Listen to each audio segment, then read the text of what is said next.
Okay, we're live once again. And the topic for today is going to be how the ATF is changing the, again, rulings, whatever you call it. But they've come up with a new thing of how to define a dealer. And now any private gun sales that you conduct can be deemed illegal. Okay. And as most of us, as collectors and people who just like guns, no matter what, whether you hunt or whatever. Okay. All right. Good morning, Alan. Um, you know, you buy and sell guns. Some people do buy one or two firearms and keep them all their life, be it for hunting or self defense or whatever. Um, and generally, selling your firearms is not a problem. There are rules, there are regulations. You just can't, depending on where you live and what the state laws are. Like in New York, all handguns are registered to you. You just can't sell them. If you do sell them in a private sale, I make an agreement with the person. We have to go to the courthouse. I have my permit. He has his permit. And we pay a fee. I don't know if we paid a fee or not to transfer. And what they do is just line out mine and then transfer it on his paperwork. And the person pays me, and boom, we're done. And that's the way it was done. There were no background checks or nothing because you had to go through an extensive 2-year period to get the damn permit to begin with. Okay. The state I live in now, there is no such thing. There was where if you did a private deal, the way the state law was is you had to go and get, because of the Brady bill or something, you had to go to the courthouse or you went to the sheriff's office. You went to the local sheriff's office and you said, I need a pistol purchasing permit. And all they did is the sheriff took your driver's license and did a background check like the dealer would do in a gun shop. And then they would issue you for $5 a slip of paper that said, it was notarized and everything. The sheriff did a background check and you're good to purchase a handgun. And, whenever you'd go to a store to purchase it, you'd hand them that piece of paper. Or if it was a private deal, we draw up a bill of sale. Basically, I put my driver's license, address, all this other stuff, the gun, the serial number, and then the person would give me that form. I'd staple it to my copy that I had that he had a background check. And on the bill of sale, I sign a statement saying that the gun is not stolen, it's legal, it's not been modified or anything like that. And on the bottom half, the person buying would sign saying that I am not a criminal and I am legally allowed to buy this firearm. And that little slip of paper from the sheriff, guaranteed that. And I was supposed to staple that, hang on to this for the rest of my life. That was the law. As long as I live, I have to keep this. So if I was ever questioned on what I did with the handgun or how I disposed of it, I had a document saying this. Now, surprisingly, this summer, a few months ago, and when I went to renew my concealed carry, now another weird thing in this state, if you get a concealed carry permit, which isn't that terrible, you have to go to a course and you have to fire a gun and prove to the person giving the course, which is generally a law enforcement person. See, here to be qualified as a weapons instructor or something, you have to have been a law enforcement individual or something. I forget what the requirements are, but it was a police officer that gave the course. He gives you a questionnaire, reviews the laws, makes you go shoot, prove that you ain't going to kill yourself. You can load a revolver and shoot it and hit something. And then you were done, you paid them. And when you passed, you took that certification. Then you went to the sheriff and you applied for that.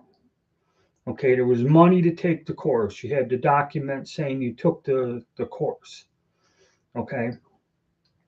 Then they ask you all these questions and, criminal records, this and that, divorce, sealed records. And then they check with mental hospitals if you've ever been committed or anything like that. And then you another $90, $100. And then you get the concealed carry permit. And this is good for 4 or 5 years. You got to renew it again. But if you do it before it expires, 90 days, if you go and file again, file the paperwork and pay them, they do another background check and then they just issue you another permit.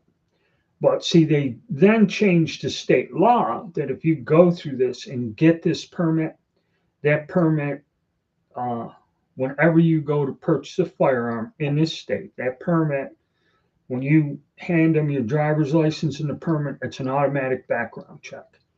So you just fill out all the forms. They write all that information down, your ID number and your on your concealed carry permit, and they have a photocopy of it on record. So that alleviates having to make the phone call and all that other stuff. Plus, I have moved around because I've been in a store or shop where people have moved, and whatever their paperwork address shows one address, and that's not the address that they're living at right now. And they wanted to buy a gun, and it's like, that's one of the first things you should do is change your addresses on your driver's license and everything else. Because I believe if you don't do that, if you live somewhere else, like your car's registered to one address and you never change the address on your driver's license from the last place you lived, you could run into problems with a traffic violation or something. So, but that's the way it's been. Now, surprisingly, all of a sudden, I went in there to renew my concealed carry permit, and there's a sign there that says the sheriff does not issue pistol purchasing permits anymore. And this started last summer. And I'm like, I wonder why. And I think they knew this new regulation law or whatever this thing was. I did a video on it. It was about a year ago when they come up with the proposition or the ruling. And what it was is in Congress, they changed part of the law, and I forget the name, some kind of public safety or something. And what I believe they're targeting is they're targeting gun runners because this aggravates them. They got no control over it. Like in this state, it ain't much to buy some guns. And, people have told me, you go down here and buy some handguns, throw them in a car, which this is a felony. You are breaking a federal law crossing state lines. And you go to a state where it's much more controlled or they don't allow handguns. You can get like 5 times more for the gun there, and it's an illegal transaction. Okay, you're breaking the law, but it goes on all the time. Okay, and they can't stop it. They can't stop this, and this aggravates them, and the politicians are being forced to do something. Okay. So what happened, and there's a lot of confusion again, because as with everything, like all these last things, the pistol braces, I forget what it was, magazine bans, gun bans, and that. A lot of this stuff is this red tape, confusing paperwork things that they're doing. Okay, and it's just another excuse to harass legitimate gun owners on the stuff. So this last one, and the big controversy is they drew it up, and what it is, it basically words that they changed who's a dealer. It used to be is your livelihood or your main source of income. But they changed it now to anyone who sells a firearm for profit must be a licensed dealer.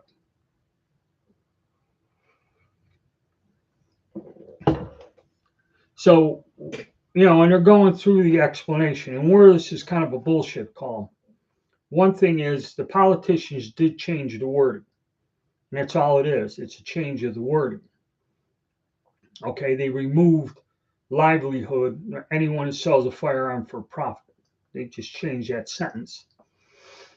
So now the ATF came, and there's, it was 280 pages with the pistol brace thing. There's 416 pages of the explanation, definitions, and everything for this new, whatever you want to call it, ruling or rules or whatever. So at a loss. Hey, how's it going? Well, see, that's the thing, Alan. Here's the thing. The 400 and some pages, they're reading through it. The one thing that got me is we all know, okay, go back to the National Firearms Act of 1935. That's the one with automatic weapons, silencers, short barrel rifles, all that other stuff. The fines, if you get caught with an unlicensed machine gun, the fine is, I think, 100 grand or something, and it's 10 years mandatory sentence in prison.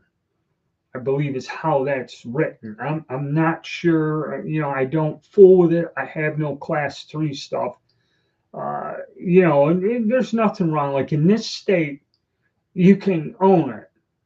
Okay, my neighbor's got suppressors and stuff on 22s, and he has all this, and he has numerous items, and it's not that difficult. You have to wait 8 months to a year or something sometimes to get it to go through, but he has all these little weird things. But I always avoided it, and in New York State is one of 13 states where it's just you can't own any of it under any circumstances, any class 3 weapons. Okay, there are 13 states that's forbidden. Okay, and New York is one of them. So I never got into the rules, the laws, or anything, even all those years of collecting guns. Just built it, just something.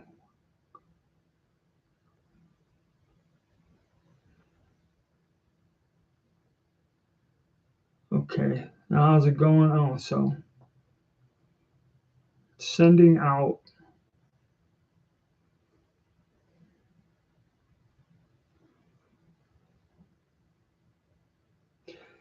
All right, but see, from what I can understand, first of all, like I said, with this 400 pages, there's 400 pages of this nonsense.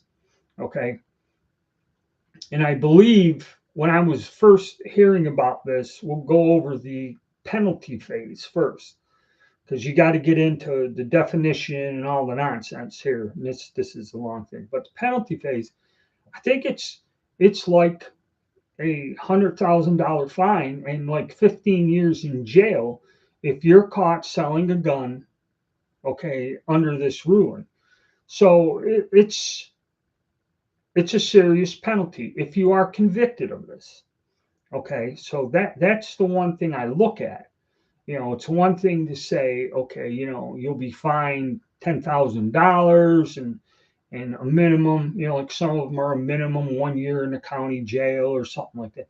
This is federal prison, 10 years, $100,000 fine type of stuff. Don't quote me on this because I forget. I did do a video and talk about this, but it's just pretty stiff penalty.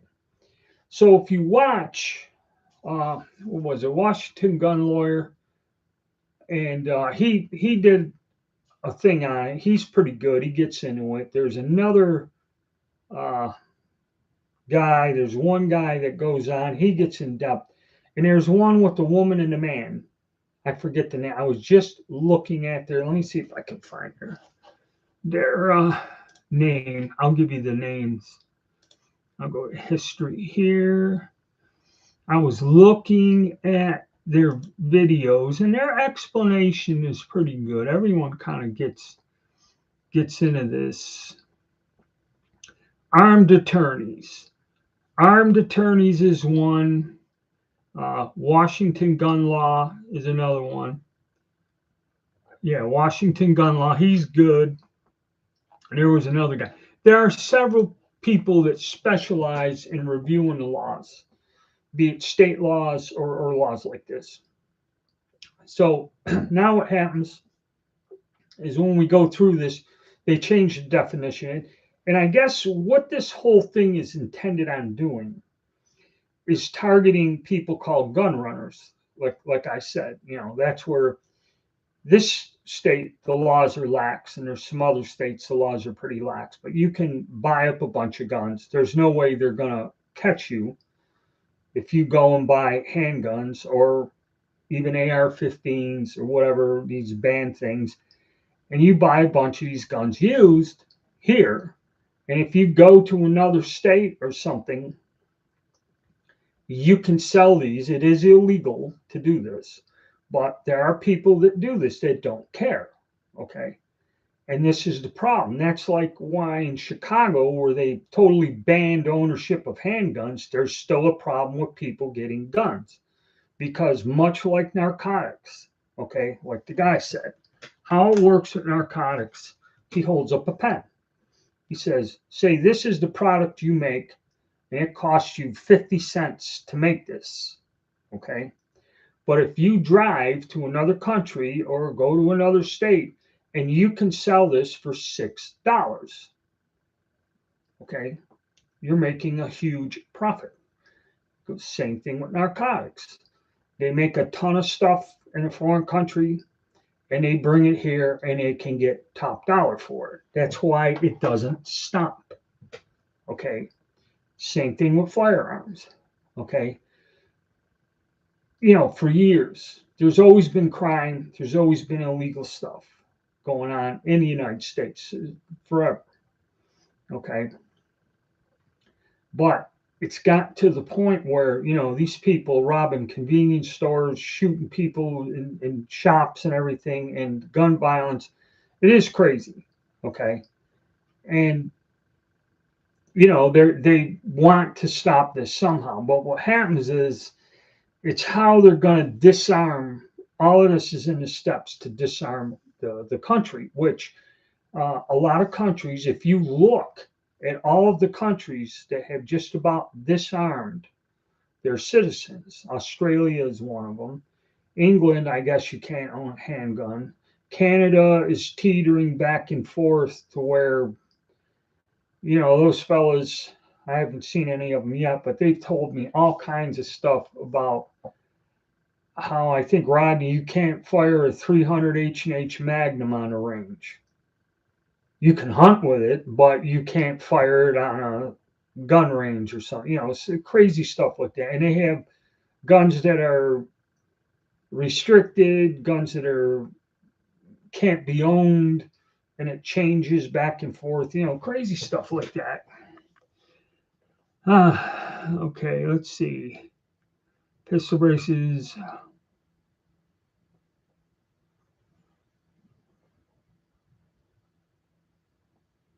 To obey.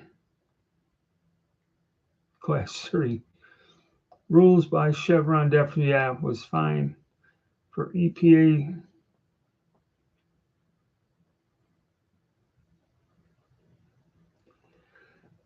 yeah, well, the thing is, this is another one of these friggin' vague things. And the reason there's 400 pages is because supposedly if you're selling, and when they went over it, like say my private collection, okay, say I want to sell an old Verndl or a gun, and someone did ask me about antiques. So it's not against the law. It's not against the law for me to gift a firearm like a 22 or a shotgun, something like that, to a relative, a child, or something, a family member.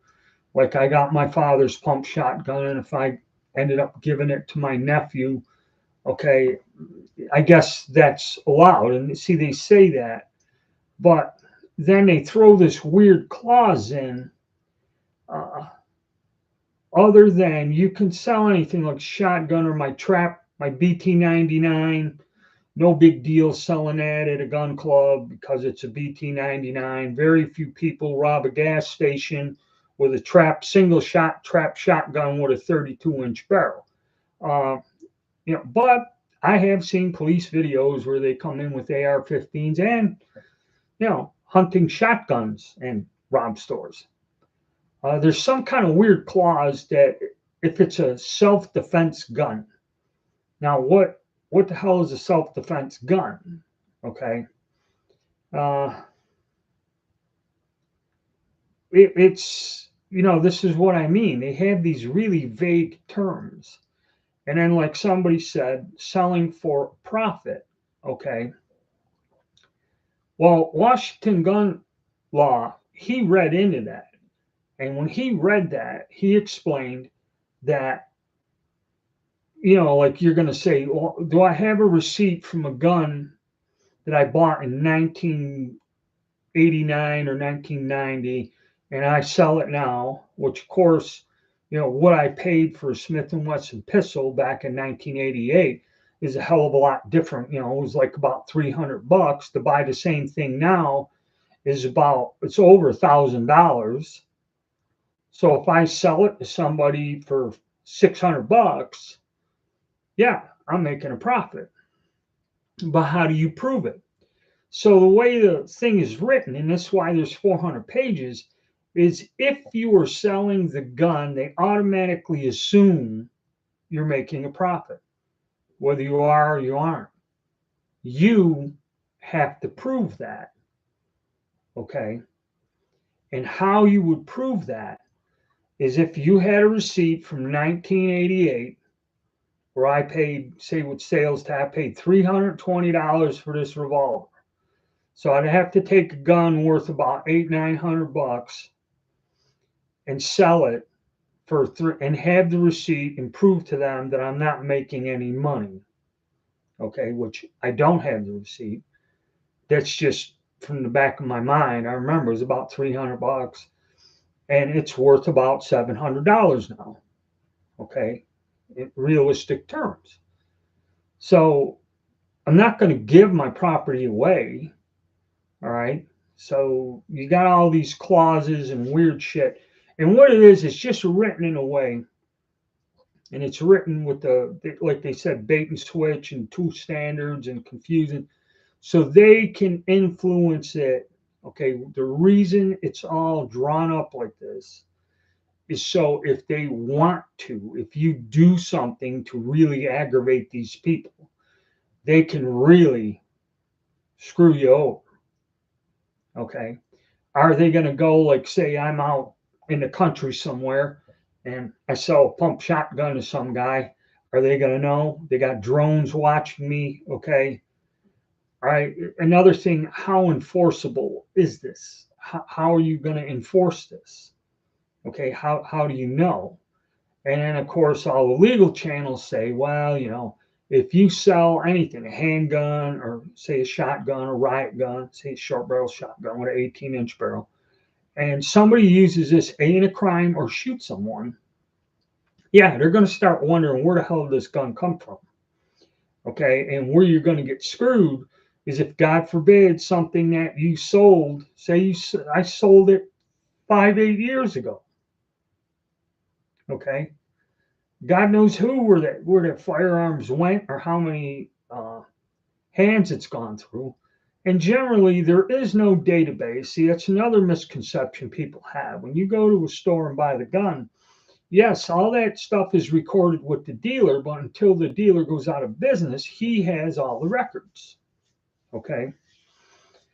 And other than a gun used in a very high profile political assassination or something, okay, to go through and try to trace where it was manufactured, where it was sold, and how many hands it changed, okay, is very difficult, even with computers and everything else. That's why most of the time, the police, whenever they catch somebody with a gun in question, They run the serial numbers, and as long as it's not, there is a national database for stolen guns. I had a break in. I lost a few firearms. There were long guns, rifles, and that. I went down to the police station. I had the serial numbers, and I filed a report. And the three guns that ended up missing, those serial numbers are placed in a national database as stolen firearms. Okay.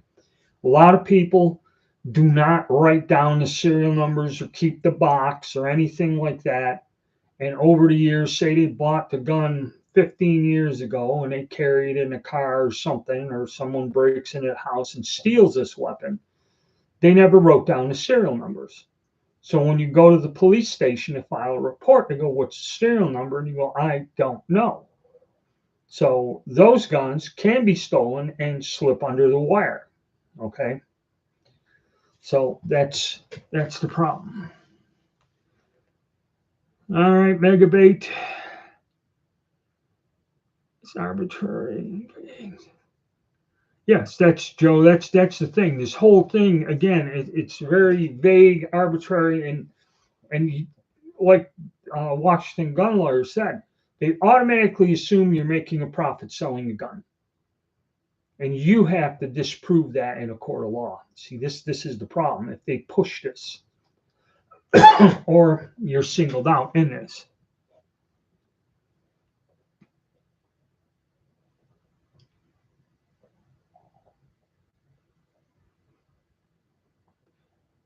Just remember, you can always accept a donation for a gun.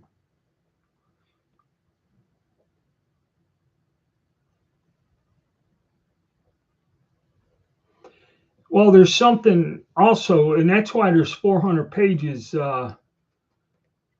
Jay, when you're saying there, uh, they have all these weird clauses. Something about raffles, donations, or whatever.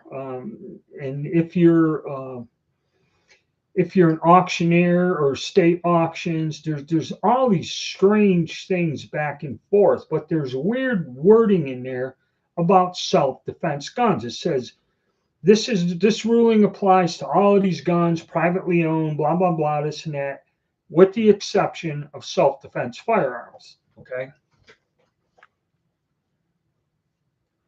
I think that it's going to be illegal if you're caught dealing. Now, yeah, we'll talk about that.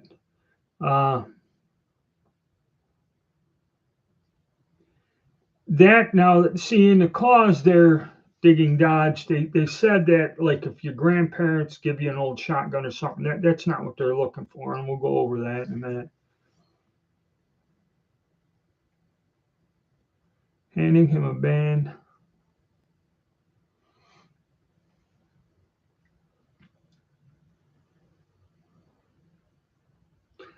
Okay, yeah, Megabait. I just talked to my FFL dealer myself and what's going on.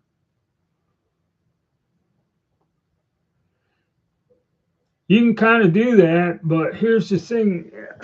There's another clause in there about selling the gun. You cannot trade, and then another thing, selling the gun to cartel members and known terrorists. Okay. I've been to a bunch of gun shows, and I've never seen a person walk up to me and say, "Hello, I work for a drug cartel. I would like to buy some guns, no questions asked." Okay. Or a bunch of fellas show up, hand me a free copy of the Quran or something and tell me that they need weapons. Okay. I don't know how, this is even worded in there. And it's even on the new form when you go buy a gun, it's on there. Are you selling these guns to drug cartels and known terrorists? Or buying this gun to sell, give, whatever? I don't know any. Okay, I don't know any terrorists. I don't know about anybody in a drug cartel. So and like I said, how would you identify them? Okay, just because somebody looks like they're, I don't, this is ridiculous, you know. And yes, the FFLs. This is what I guess they want to do. It looks like it's two things. I do know people who buy firearms with the intent to just sell them. Okay, I know people do this. All right, I've seen it. And where you get caught and where you see a lot of this, where the ATF comes to the house and wants to know if you bought these guns, is some states say you go and buy. I went down, did a video. I went and bought a Sky pistol. I bought a 9mm and I bought a 380 and I tested them, did all my things. And by the way, even though they're cheap guns and everyone thinks they're crap, the two I got work pretty good. A little ammunition sensitive, but you know. Well, if I went down there and bought 5 of these guns over a period of, say, a month and a half, okay, this is when they come in. They don't have a registry, but they'll audit the books. So they come into the shop and they audit the books and they just go through everything and they're saying, but they're looking who's buying what. And it shows that I got these 5 or 6 forms in the past month or 2 months that I'm buying the same type of pistol, an inexpensive gun, over and over again. This will throw up a red flag. And this is where you get the ATF coming over and going, hey, look, you went and bought 5 Sky pistols in the past 2 months. Do you still have these? Now, the devil's advocate here is, okay, say I buy the gun. I don't like the gun. There was a guy, he bought some kind of pistol. It was quite an expensive pistol. I think it was Springfield Army compact gun. He bought it at a gun show. He went out and fired it a couple times. He didn't like it. He didn't like the gun for whatever hell reason. And he wanted to sell it a couple months later because he didn't like it. He wanted to get his money out of it. And he wanted to go buy a different type of gun. Okay. He just didn't have the $300-400 to just, well, okay, I don't like this one, put it on a shelf, I'll go buy another one. He wanted to sell that, get rid of it, take the money, and buy something different. That's not illegal. That is not gun running. He is not intending on selling the firearm to someone who shouldn't have it. Okay. That's not what he's doing. But again, in a private sale, how do you identify, like saying don't sell it to a convicted felon? Well, they don't brand them on the face like they did back 400 years ago when you violated the law of the land. How do you know somebody, okay, is or is not a convicted felon? Okay, because say you're at a flea market selling a 80-year-old single shot 22 rifle. If you do sell a gun like that to a person who is you just broke the law, whether you knew it or not. Okay, that's the long and short of it. 2A News, okay. 2FL, yep, they are retiring because they're getting hassled. Precious metals.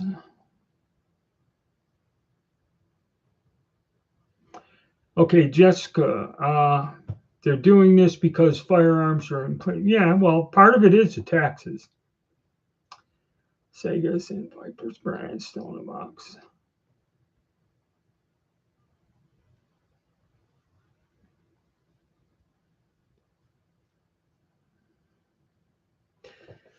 Okay, what the problem is like I said, there are people, especially during this last crisis, that will go out, buy guns in the crisis, and there are people who do not wish to go through normal channels to buy guns because they believe if they go to a store and legally buy the gun, okay, that the government knows they got it. There are people I've seen that they want to buy something privately where there's nothing on any paperwork, whether they're a criminal, not a criminal, whatever the hell the reason. There are people that want to buy firearms like that. Okay. Then there were people doing it for a profit. So, like I said, I remember in the middle of this last crisis going to the Sportsman's Warehouse, and that huge gun counter they have to have on display, they have to have close to 500 firearms. Okay, it's just a rough guess. All right, 22 shotguns, rifles, used guns, and 40, 50 different handguns. When the store is full, I've seen it to where you went in there and there wasn't 40 guns in the whole damn place. Okay, they just were gone. This is where, when people are desperate, we had rioting, we had all this political innuendos. People were flipping out, going nuts, and buying anything to defend themselves, be it a pump shotgun or whatever. People were freaking out. And if you wanted to sell a gun, you could have easily sold anything for double the price you were asking. Okay, because people just were panicking. All right. This is where they're making money. And these imbeciles that create all these problems, i.e., the government, they're creating the situation, okay, by decriminalizing everything, allowing rioting and stuff to go unchecked, not doing anything about it. And people were feared for their lives. And of course, the scalpers, then the ammunition shortage. So everybody and his brother buys a gun. Now he needs ammo. And so all of a sudden now you have another 5 million people purchasing a gun, and then they need ammo for the gun. So all of a sudden, this weird balance, they wipe out the whole ammunition supply. Okay, for years. It's been like a 2-year recovery or something. Now it's kind of caught up. And really, if you did not buy a firearm during this last panic, I don't know who there is out there left to do it. Every major, I just seen today, they're having rebates on Smith & Wesson pistols because they've manufactured them and they're not selling them. Okay, ammunition, certain types of ammunition have dropped down, be it 9mm and 5.56. You can readily find it at what is today's reasonable price. Okay, I doubt very much that the cost or that of the ammo will ever drop lower than it has been the last 6 months. I think that's a bottom of what's going to be the norm from now on. Um, and see, another thing. Okay, I don't want to break off. I'll go back to the FFLs later. Another thing worded in this is not so much. It's very complex. If you repair guns or if you make parts for guns, um, if you fix a gun for somebody and it says even part-time or as a hobby or a casual thing, and you do something to repair a gun or refinish a gun, okay, you are considered a gun dealer. Okay. See, this is where it goes a little further. Not so much the average guy, well, I got this shotgun, or like my friend with the pistol. I bought this pistol. I don't like the pistol. I want to sell the pistol and get another pistol, which is the normal thing. There's no criminal intent or price. We mentioned here price gouging or trying to take a $300 gun and sell it for $600 because you can't buy one in the store type of situation. Okay. He just wants to do it. Well, two things they want to do. Number one, they want you to go through, and that's why when I covered that form for buying a gun, there's a thing at the top. Is this a private transfer? What they want you to do they're scaring the hell out of you and confusing you. But say I said, okay, I got this Sky pistol. I fired it, whatever. I just want to get my $200 back. And I know somebody and he wants it. So what I would have to do, and I've talked to my FFL dealer about this, the guy was like, he's in his late 70s. He's going to be turning 80 soon. And he does this out of his house. And basically what he does mostly is transfers now. He used to go to gun shows and sell guns and stuff like that, but he's gotten older. And now he's looking, he was gonna not renew his license the end of this year.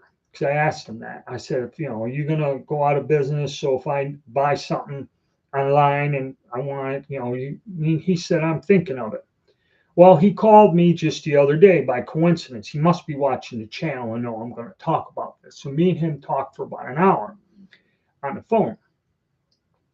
And he said, with them passing this rule, he's going to keep his FFL. And like Megabait said, they do harass him. They come there, and all his stuff is perfect.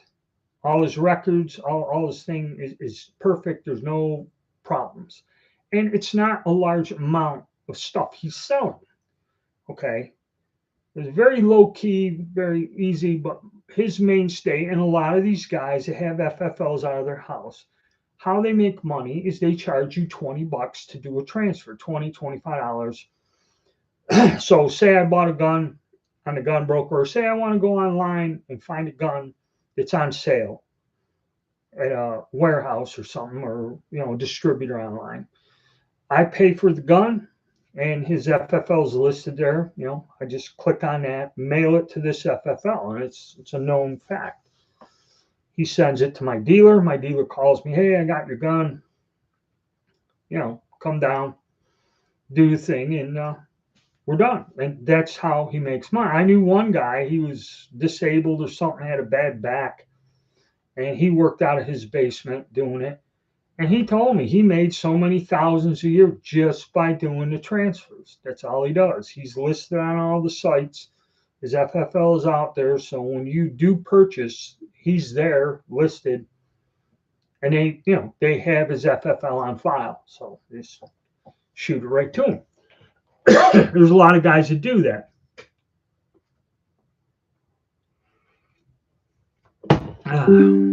Let's look. Airport excuse.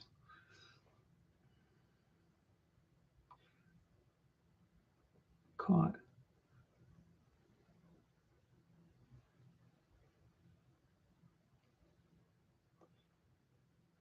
Okay. Well, yeah, I don't know about that, but see, that's where, yeah, like I said, if you sell a gun, say I sell a handgun to somebody, I don't know what the hell he does.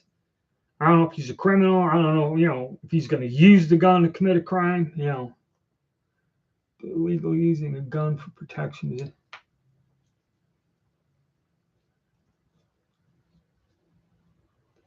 Yeah, that's true.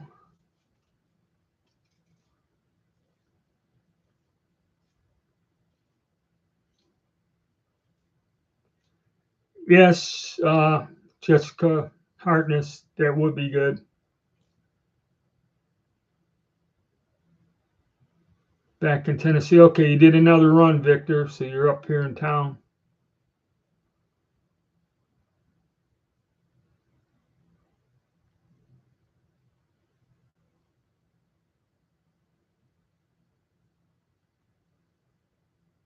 Yeah, and that's the case. There were people, Joe, there were people just buying ammo to resell it. I heard of a story here locally. A guy took $10,000 out of the bank, went to was Gander Mountain was still open. Just went in there with a shopping cart and shoved everything off the shelf in his shopping cart, bought it, sold it all in a month, and doubled his money.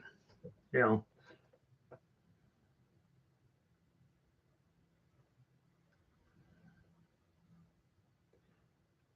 nobody wants that thing. So if you take a modified choke out of a shotgun and put a full choke, I'm a gun dealer. No, that I'm talking about repairing guns.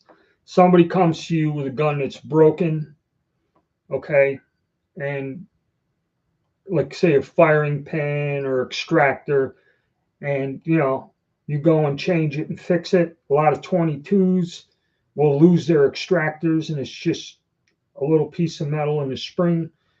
You go buy it at a parts store, stick it in there. You're a gunsmith. You're running a gun business. Okay, if you do that for somebody. Okay.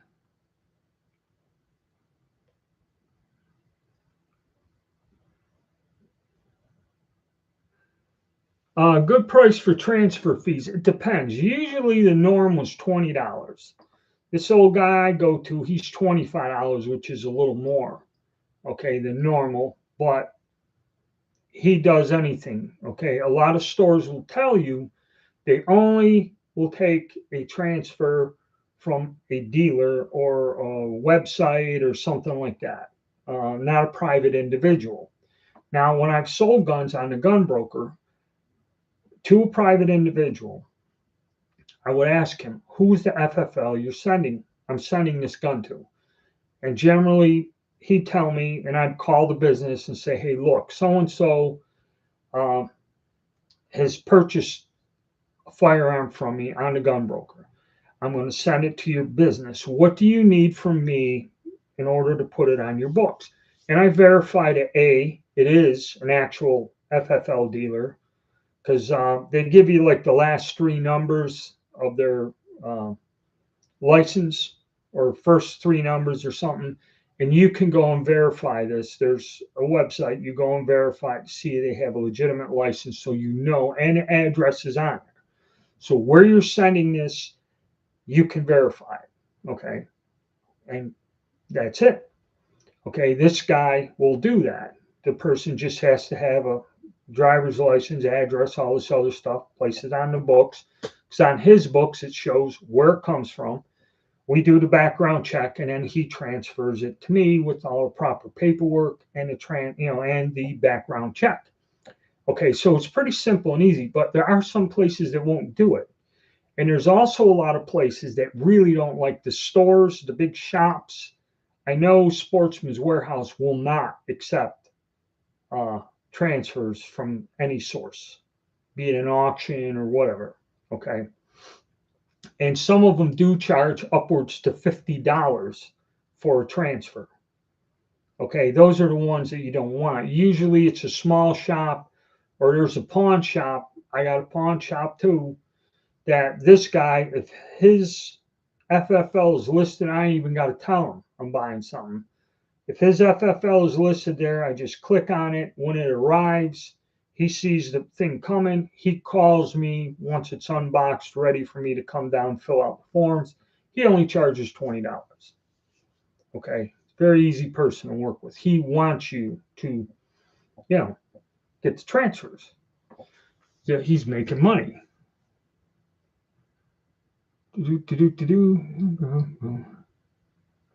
Yeah, I paid. See, Dan here said he paid $45. Some places are like that. Transfer fee was $35. Okay, yeah, it depends. Depends where you live, and it depends on the business. And they do go up. I said they go anywhere from $20 to $50, depending on who.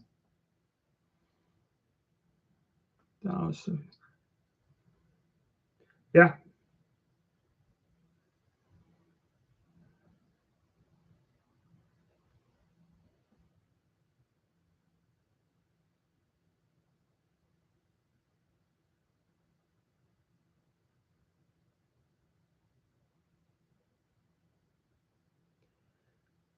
Okay, I was basically told without my FFL, if I wanted to repair firearms for folks, even my family, I would be charged as intent or selling without a firearms license.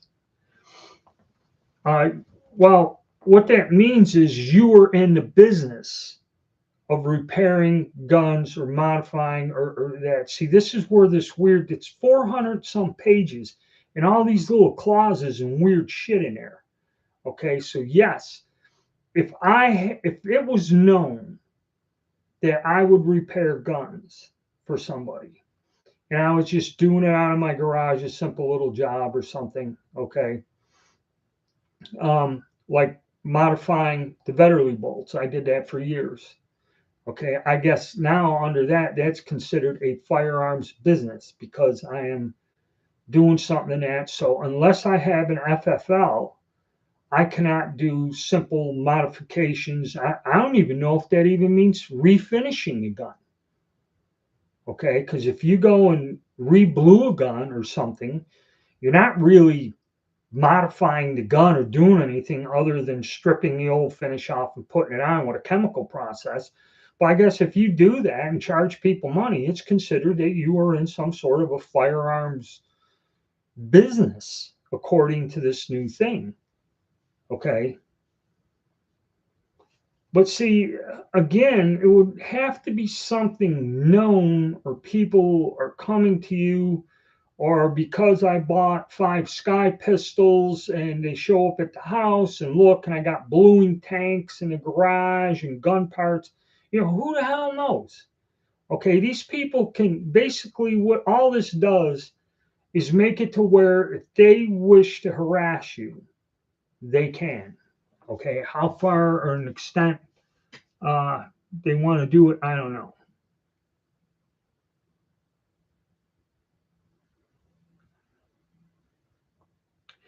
That I don't know about receivers. See, and then we're going to talk. Somebody asked me about antique guns. Okay, I don't know. I know they wanted to pass laws that selling parts. Uh, if you are selling parts, if I'm selling parts on the gun broker, is that a gun business? Because under this definition, I'm making a profit, or I'm getting money for doing something involved with guns, which if you're selling parts, kind of like gunsmithing, I don't know. That's why there's 400 pages of this. I didn't read through it. Okay, the Washington gun law, watch him, because he goes through and picks each thing, and he was the one bringing this up, where a lot of these other channels are just in general telling you, you know, the general things that are with most people who just buy and sell guns. Like I said, like my buddy bought the gun, wanted to sell it. That type of deal. People that are more into it, like me, okay, that have gun parts and all this other stuff. I sell bolts and bits and pieces. I've done that. Okay, because it's part of the hobby. I will go and buy something. I'll have a bunch of spare parts and reloading tools, bits, pieces, and everything. So yeah, I don't know.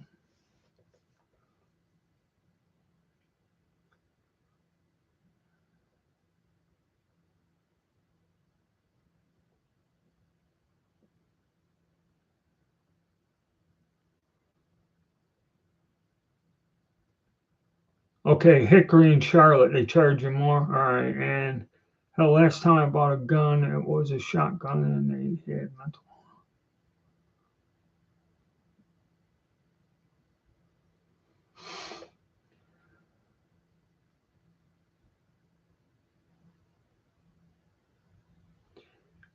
They're not going to offer you an FFL. Okay, you're going to have to get one, and I don't know what it is, 300 or something dollars now. They're trying to limit the amount of people who have an FFL. So they're not going to give you one. You must go out and get one and form your own business in order to do this, is what they're trying to force you to do. Or if you transfer a gun, sell a gun privately, you must go, like to my dealer. I asked him, how is this going to work? And that's why he's keeping his FFL. He said, if you want to sell your gun to Johnny down the street, he goes, the two you got to come to my business. He goes, you give me the gun. I put it on my books. He fills out the paperwork. We do the background check, and I got to get $25. And he walks out with the gun, legal, clean, no problems. Okay. That's what they're trying to do. They're trying to force you to go through an FFL to sell your guns. That way they can monitor, and someone said it's a backdoor way, even though it is against the law. There are laws on the books. There cannot be a federal registry of who owns what firearms. That is against the law.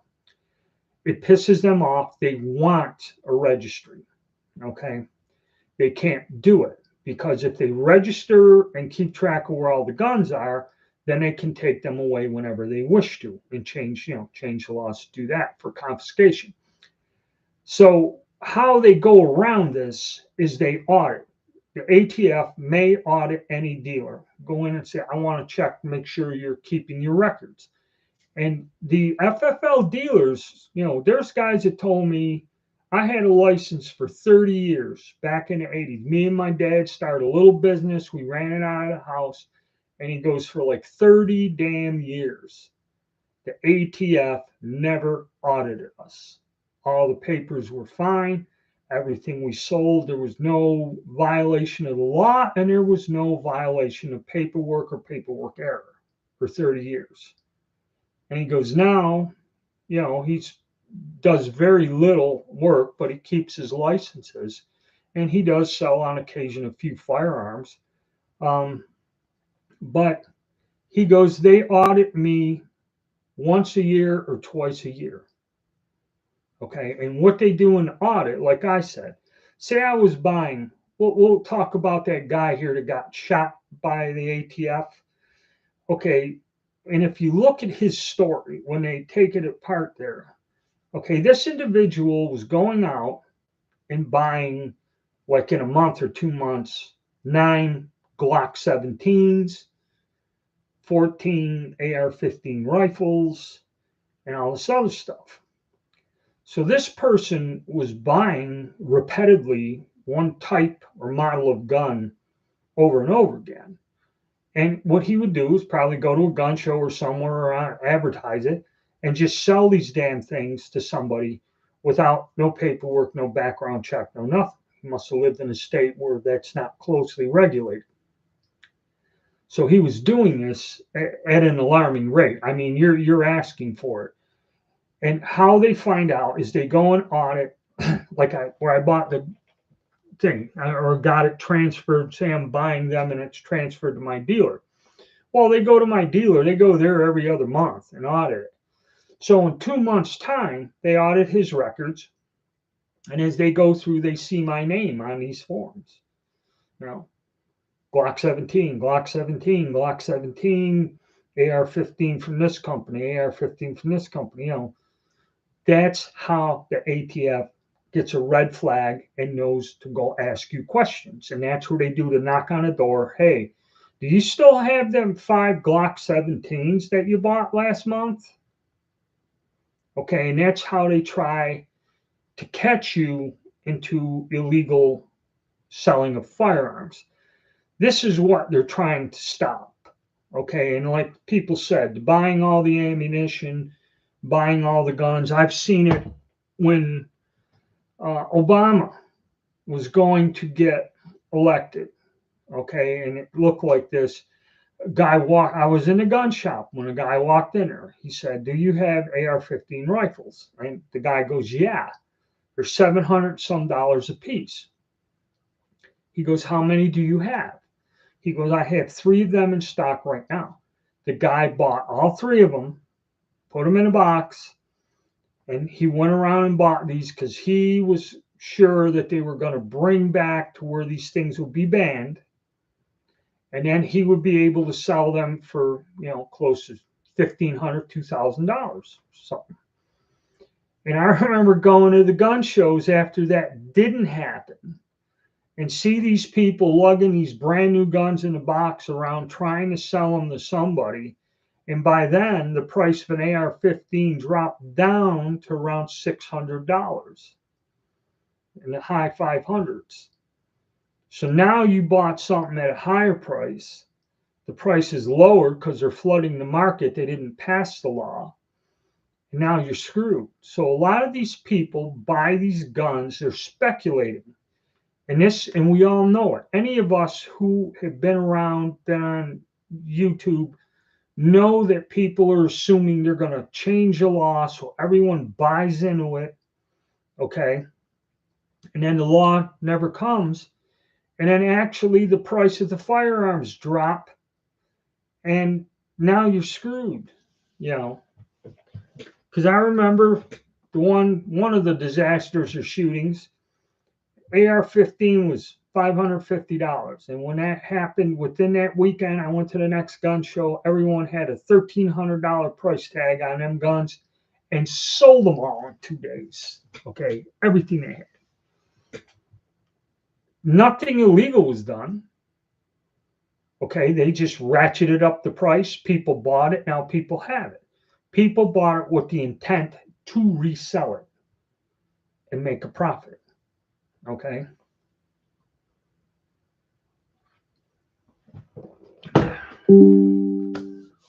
Okay. On the street until Amazon moved in.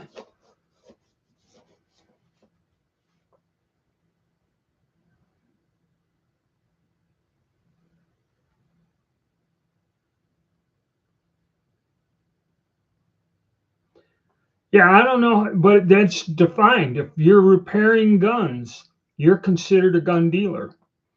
You're not selling them, repairing them, and that's a clause in there how it's worded.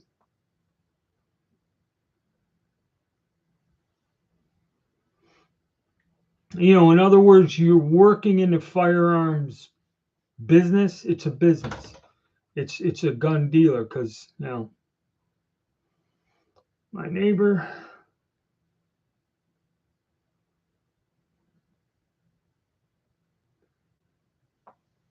Well, see, now that's a good question. Leo fights back.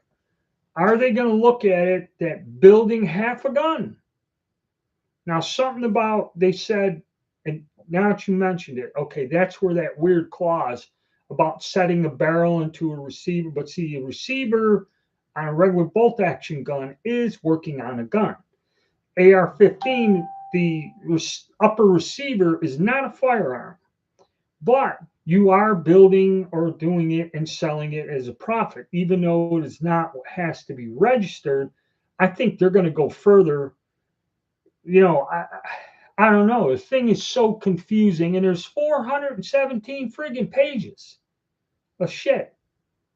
Okay, that's why nobody can really explain to you exactly what in God's name is going on with this. Okay, this is the problem.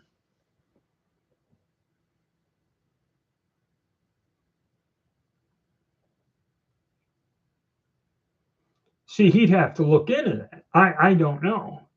So on gun broker sales go to dealers. Yes. Jay, if I buy a gun, they don't just send it to my house. It's got to go to a dealer. Okay? If you just do that, you are breaking the law. Okay?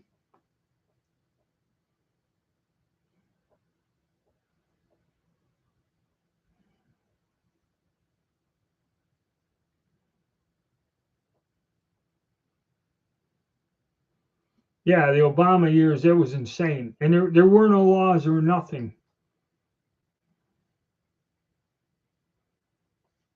Yeah, witness it all. Yep, there were no 22s.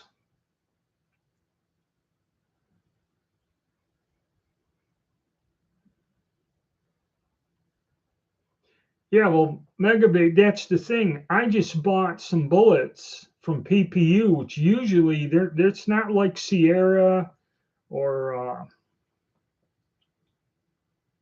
Hornady or nothing. It's not a brand name. They were just common full metal jacket bullets loaded. It's 27 cents a piece by the time it got to me. So it's $7.40 for every box of 20 rounds. That's the cost. Okay. For a mil surplus gun, 7 millimeter, and a 330 bullet for the M95s. So yeah, the ammunition is ungodly. And then the powder, that's what another thing.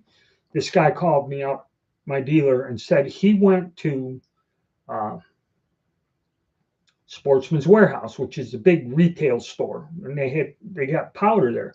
He went to buy the powder, and he told me he almost paid $80 with sales tax and everything else. $80 for a pound of IMR powder.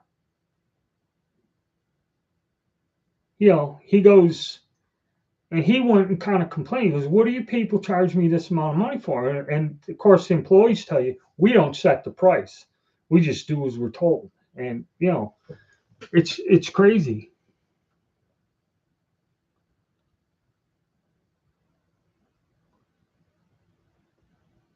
All right, Brian, thank you.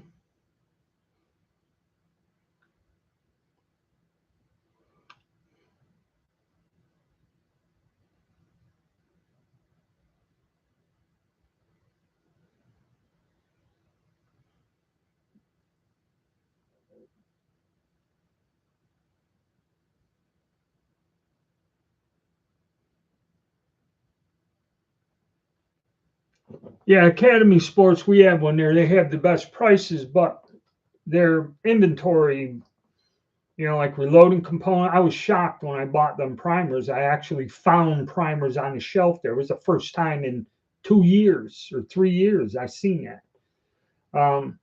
So yeah, we don't know, and a lot of it has to come. All of this has to come from, like I said, people would buy guns with the intent of reselling them. That's what they're trying to stop. And now people are buying guns and circumventing any of these weird background check. They don't like it. And even though they don't have a registry, they have a system. And that's why they want to limit the number of FFLs. They're driving a lot of the small guys out or shutting them down or looking to it. So anybody doing this, it would be a smaller number of places that they check and inventory or audit, and then they can keep track of who's moving guns, is what it is. In my state, it isn't that terrible, but I know some states, like when you see where the ATFs come in, there are some states that they do have laws about trafficking firearms. It's the way the laws are. And they look for people doing this. And what it is, they cannot get universal background checks, is the main thing. They don't have a system of doing this. So what they want to do is confuse you and threaten you with this law. So the safest thing for you to do if you wish to sell a gun, okay, especially if you have a more expensive firearm, a nice one, it's like worth 800 bucks or so, okay, you don't need somebody buying this damn thing or any gun, even if you got a $150 high point, okay? You don't need to sell this and then it comes back on you that this was used in a crime or you sold it to somebody that's smuggling anything, okay? Um, or a terrorist. You're going to find out they're going to change the definition of what a terrorist is. Anybody who runs their mouth and says they don't like what's going on, maybe labeled a terrorist of some sort or type. Um, that's what they're trying to do. They're trying to force you to go through an FFL. They're restricting the number of FFLs, so they're not going to give out FFLs to everyone for free. Okay, they're going to make it awful difficult for someone to hold the license and do this and harass the hell out of them. So basically, that's what they're trying to do. Okay, and then make just selling a weapon illegal unless somehow you're involved with the federal government. Okay, it's all part of a plan to disarm us, to make it difficult to do, and basically harass a lot of people. Crime will not go down. Uh, you know, People doing crazy shit, murdering one another, that ain't going to change, okay, one way or the other. And what about the people who steal guns and sell them? They don't go through no FFL. There's actually rings of people when they rob a gun store. They drive a vehicle through the wall. We had one place, they drove the vehicle right through the damn wall, smashed it, and stole all these guns. Okay. You're going to see more of that. Yeah, and there's a war. Are you right? It's expensive, really. You can't reload. Okay, that's another thing. Now just reloading the ammo is ungodly.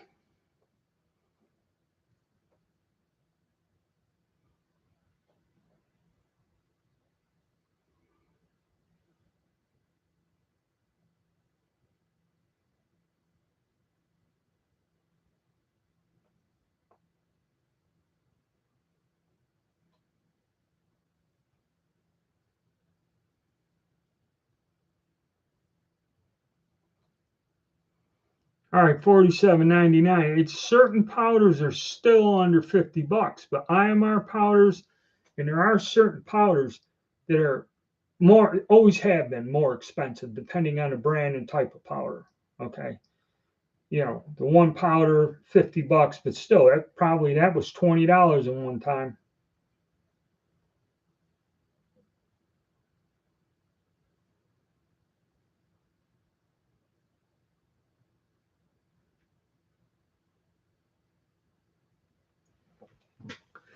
All right, Jay. So you're asking me has to prove you are guilty.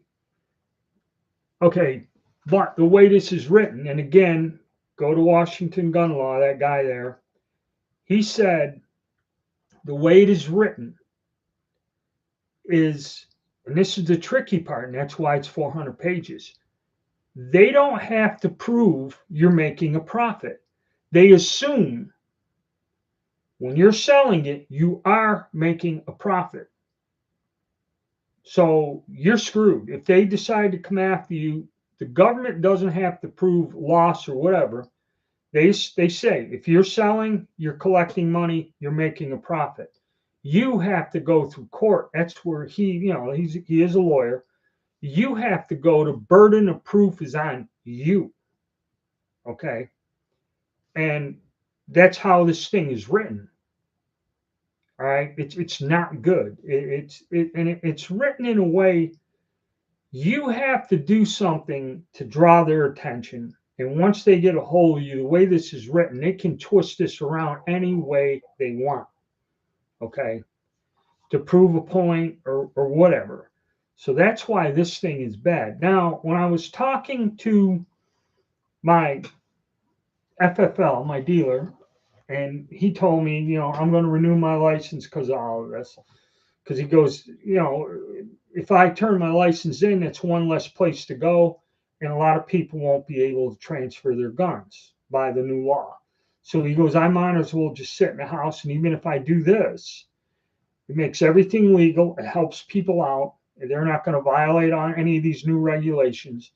And I charge them $25. Okay, and that's that. All right, so that's why he's doing that. Uh, yeah, Joe, and that's what I'm saying. They're also, yes, William Kirk, I believe is that guy's name, Washington gun lawyer. That's why they're also doing it to where they're driving FFLs out of business, especially the small ones. Uh, so you don't have anywhere to go and do this. Okay. And that's another thing. You're caught in this weird situation. Right. And like I said, even it's a two-pronged thing. With the reloading cost being so much, it's hard just to shoot at all or reload your ammo.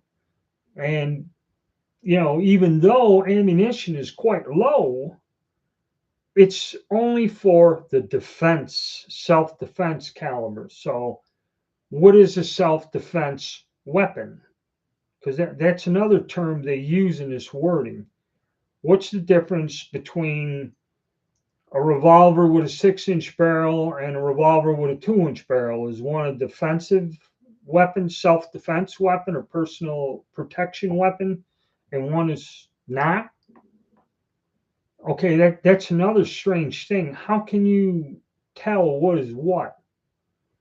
Because like they said, you can sell, I remember the wording, you can sell your personal collection or private collection of firearms without this interfering unless it is a personal protection or self-defense gun, whatever the hell that term means.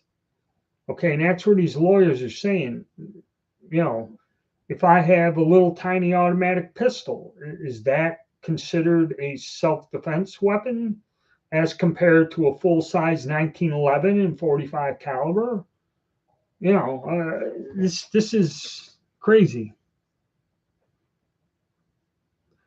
Yes, Woodpecker 82. It is because what this is doing, it's not the law, it's who enforces it. This is so vague and so broad, open interpretation. What it does is it allows the powers to be to persecute you, okay, if they so see it fit. Now, some people can go about their business like nothing happened, nothing changed, do things that may not be in accordance to this. But if they decide to come after you for something, and generally what happens is somebody thinks they're smart and they're getting away with something that may have absolutely nothing to do with firearms whatsoever. Okay. Somebody may be doing something either in some sort of business or they're cheating on their taxes or something. And when they can't convict you on one thing, they have this Mickey Mouse bullshit thing with 400 pages of about 300 ways to violate the law with some pretty serious penalties. They catch you on this, you know.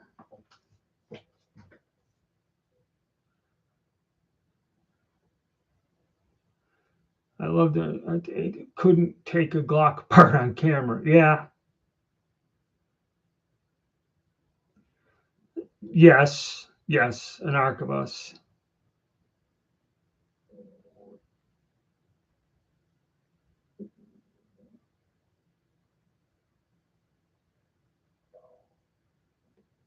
$700 for a nylon 66. I mean, yeah, they were a popular gun. They're not made anymore, but yeah, it's crazy.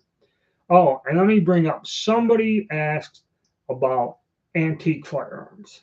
Okay, supposedly anything made before 1898 is considered an antique and is not covered by the general laws on guns.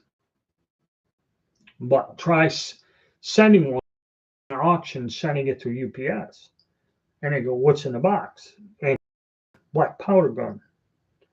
No guns unless you're an FFL and have a special thing set up. And what it is UPS has it set up to where you have to be registered with them with a federal firearms license, and they will only pick firearms up. Now, this is what I've been told. I don't know if it's true or not. From your place of business. So just like in the factory, every day at 1 o'clock, the UPS truck would come. Whatever we were shipping, parts, pieces were there.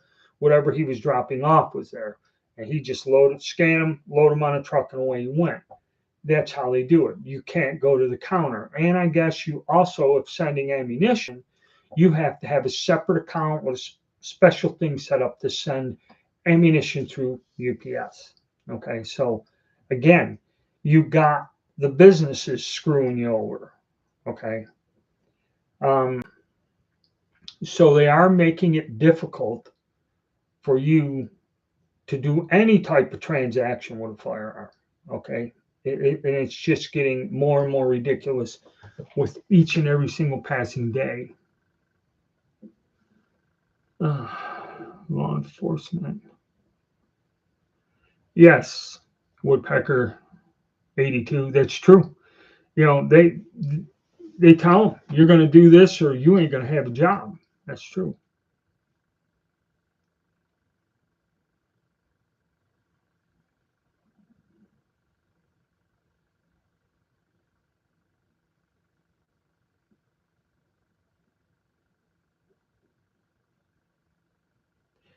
Machine parts. Okay, you can do that, but then again,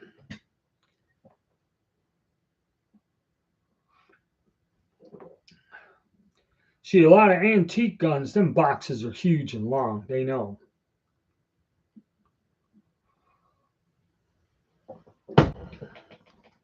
It's one of these things, but that's the way it looks. Oh, and antiques. Okay. Okay, I was going back to the antiques. Supposedly, you should be able to send them, but they hassle you. So that's a problem. Another thing is a problem, what we seen was when in the middle of this last crisis, when you couldn't buy any type of weapon, even the cap and ball revolver replicas, which were out there and supposedly are not considered modern firearms, so don't fall under jurisdiction. And a lot of people who were restricted from using firearms for legal reasons usually ended up shooting those. Those were the one guns they could own and not get in trouble with. I found out in my research that there are certain states, and I think New York State's one of them, you can buy a cap and ball revolver and everything is fine with it as long as it's unloaded. The minute you load it, Now you have to have a handgun permit or you're in illegal possession of a firearm. Okay. And another thing, people made them conversion cylinders. Granted, the conversion cylinder cost as much as the firearm, about 300 some dollars. But you could take a 44 caliber cap and ball revolver, put that cylinder in there, and put 45 long Colt in there, and you have an actual cartridge gun. Granted, it doesn't even unload like what the hell is it? The old Peacemakers, the Colt Frontier model. But like a Remington, the solid frame Remington is pretty easy to pull it out. If you had two of them, you'd have 12 rounds. You could have a quick reload and regular cartridge firing out of the gun. So this opens up a gray area to interpretation. Okay. Now it's no longer a black powder gun. Granted, you can't reload it like a normal revolver real quick, but you still have 6 shots in this if you're that desperate for any type of a firearm. This opens up a new venture. Most muzzle loading muskets from the Civil War replicas and shit can't be used with a normal cartridge. So those probably will never really be under scrutiny. But like somebody said, if you have a single shot black powder shotgun and you're using it to defend yourself, is that a defensive weapon? See, this is where these weird words and clauses come in. That it's a bad law.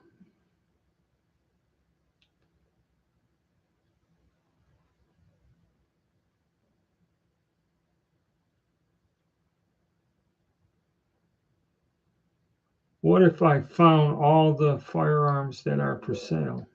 But anyway, so in closing or conclusion here, the FFL dealer told me, he said, look, this is a ruling, okay, much like the pistol braces, the 80% receivers, and all this other crazy stuff that's been going on for the past few years.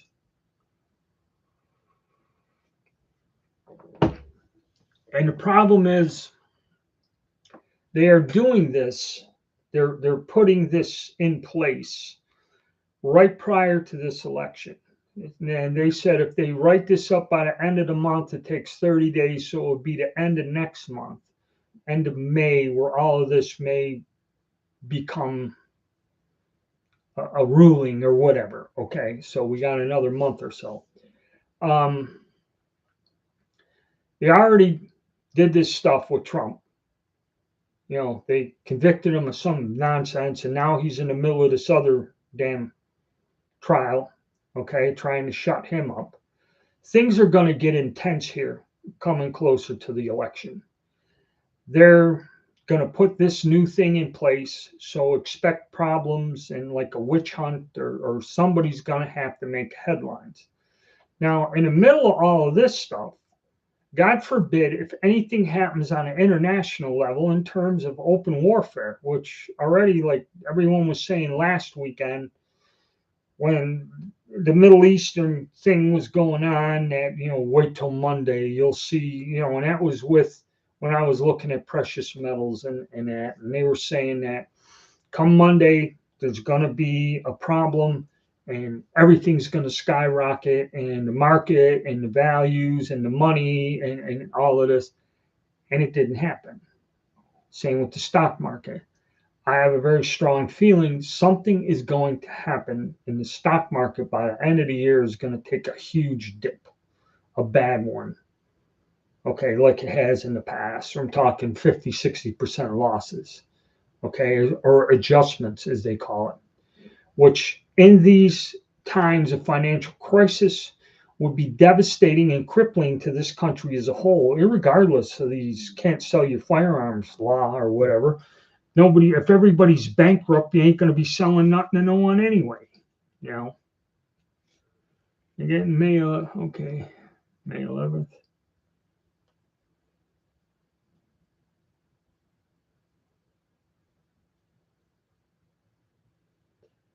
Yeah, I don't know how that works. Okay. Um, I haven't read through the whole 412 pages of this thing. Okay, that's where you got to wait to one of these things or one of these channels that get into this. And there are several fellows out there that will go through this whole thing. But now you're looking at a 30-minute video. And I mean, just the way it's written, like with the pistol brace thing, I went and looked at them 180 pages. It wears your brain out just with all the confusing shit that is in there. Okay. This is the same story. Now, my dealer said chances are that if this is taken to court, much like the pistol brace and the other things that came up over the past 2 years, once this is taken to court, chances are it will be thrown out. Okay. But right now, at this point in time, the way things are politically, the way things are with the economy, with this global conflict and all this other stuff, this is just adding more fuel to the fire, and things are not going to be pleasant the rest of this year. For gun owners, for just people in general, with inflation out of control, you already see it. They're not lowering the interest rates. And financially, money wise, things are going to be bad here before all of this is said and done. I see it now. It's difficult to pay the bills, to put gas in the frigging car. Okay. And then you're worried about, oh, I'm short of money. I want to sell something. I want to sell one of my guns. Okay. Am I going to end up in a federal frigging prison for doing it? You know, I mean, and like they said, taxes. They want to keep track and they want to tax the hell out of you for everything. Selling anything on eBay or online.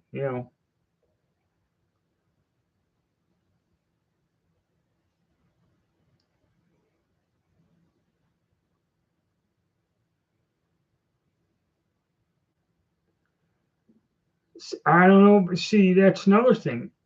These people are working real hard not to let Trump get elected. They have since the end of his presidency and everything in between. And I'm nervous that if for some reason or somehow he does not get elected, okay, this fall, I don't know what will happen. Okay, because the way it looks as far as the Republican Party, he's got the race. And the way it looks with just people on the street talking, they're going to vote for him. See, and that's why they're working so hard to stop him from running or doing whatever to him. Okay. And we just got to hope and pray that, you know, that it all turns out okay. All right. Bump stock.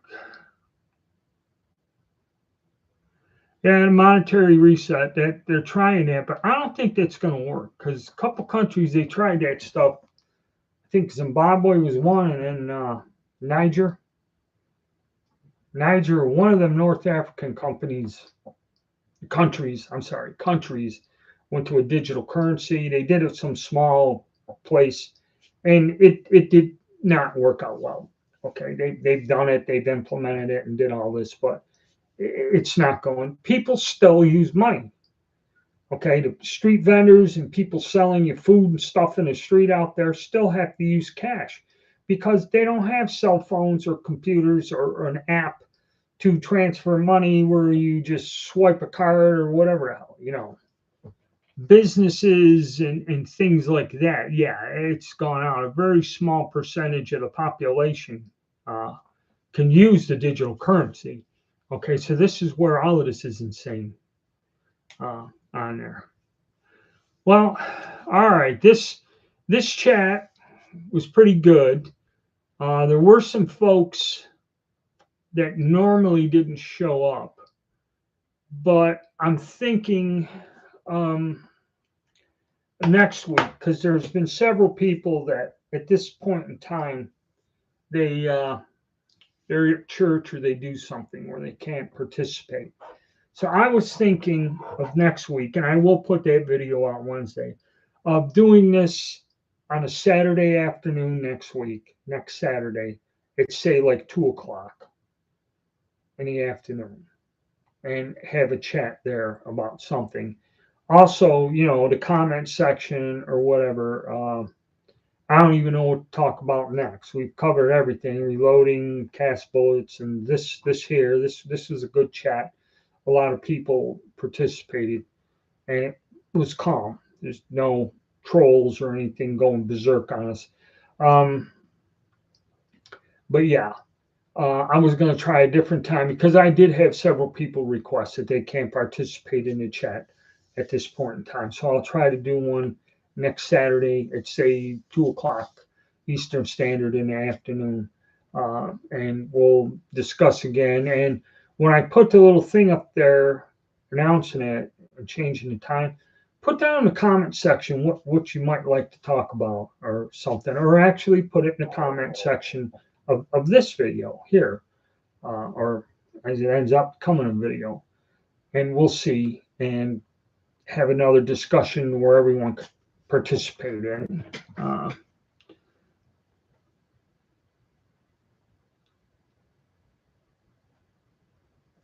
Okay, all right, guys. So I'll get back up and see you fellas next week. I thank you all for showing up and participating in the discussion. It was a good one, like everyone said, and stay safe and stay out of trouble. All right, guys. Thank you.